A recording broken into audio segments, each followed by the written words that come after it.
Hey everyone, welcome back to my channel.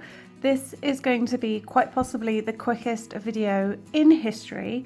I have just finished filming my little flower garland yarn bomb tutorial, and I just realized that I hadn't really shown you because obviously mine's going to be used as a installation for a yarn bomb, so I don't need to worry about hanging it up in the house.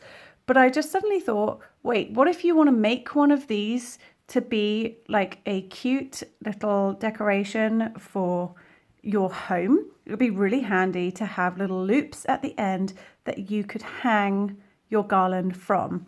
So as I have just finished attaching my last flower for this garland, this is the ideal opportunity to show you super quickly how easy it is to make a little loop at the end of your garland to make it easy for hanging.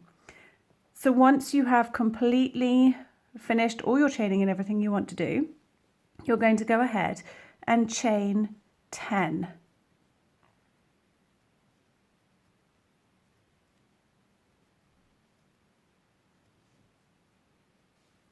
Then you're going to pop a slip stitch back into that first of your chain 10. So count back 1, 2, 3, 4, 5, 6, 7, 8, 9, 10 into this very 10th chain over here.